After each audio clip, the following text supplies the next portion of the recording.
கொள்ளு தோசை செய்கிறது எப்படின்னு பார்க்கலாம் இன்றைக்கி. ஃபஸ்ட்டு வந்து அதுக்கு 1/2 கப்பு பச்சரிசி, அதுக்கப்புறம் 1 கப்பு இட்லி அரிசி. நம்ம எந்த கப்பில் எடுக்கிறோமோ அதுலேயே 1 கப்பு இட்லி அரிசி. அதுக்கப்புறம் இதில் வந்து 3/4 கப்பு, நம்ம எந்த கப்பில் எடுக்கிறோமோ அதே கப்பில் 3/4 கப்பு கொள்ளு. அதில் அப்புறம் ஒரு 2 ஸ்பூன் துவரம் பருப்பு, 1 ஸ்பூன் பாசிப்பருப்பு, கடலைப்பருப்பு 1 ஸ்பூன்.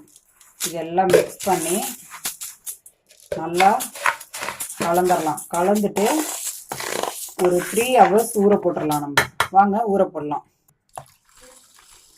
ஊற வச்சது ஊறிடுச்சு. இப்போ வாஷ் பண்ணி நான் வச்சுருக்கேன். இதில் என்னென்ன தேவைங்கிறத நம்ம இப்போ பார்த்துக்கலாம்.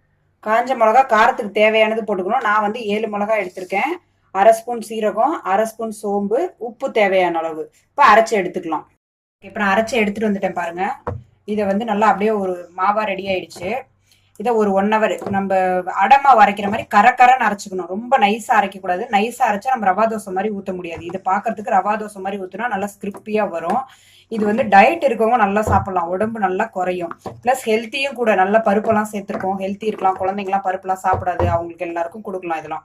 இப்போ இந்த மாவை நம்ம அப்படியே மூடி வச்சிடலாம். 1 ஹவர் ஊறட்டும். அதுக்கப்புறம் எப்படி இதில் என்னென்ன சேர்க்கணுங்கிறத பார்க்கலாம்.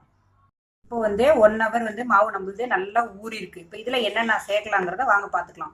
கட் பண்ண கருவேப்பிலை, கொஞ்சம் கொத்தமல்லி, பச்சை மிளகா, ஒரு வெங்காயம் நான் பொடியாக கட் பண்ணி வச்சுருக்கேன். இதெல்லாம் சேர்த்து நம்ம தண்ணியாக மாவை கரைச்சிக்கலாம்.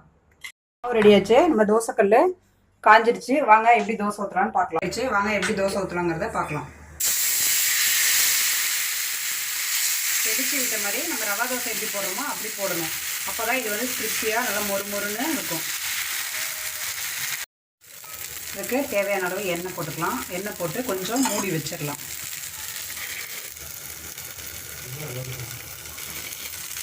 சரி, வெந்துருச்சு. பாருங்கள், நம்ம திருப்பி போடலாம்.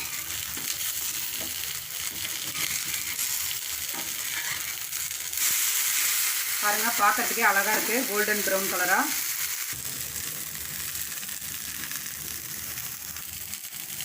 ஓகே, வெந்துருச்சு. வாங்க பார்க்கலாம். இப்போ இதை அப்படியே எடுத்து சேவ் பண்ணலாம். இதோட தேங்காய் சட்னி வச்சு சேவ் பண்ணலாம். கார சட்னி வச்சு சேவ் பண்ணலாம். ரொம்ப நல்லாயிருக்கும்.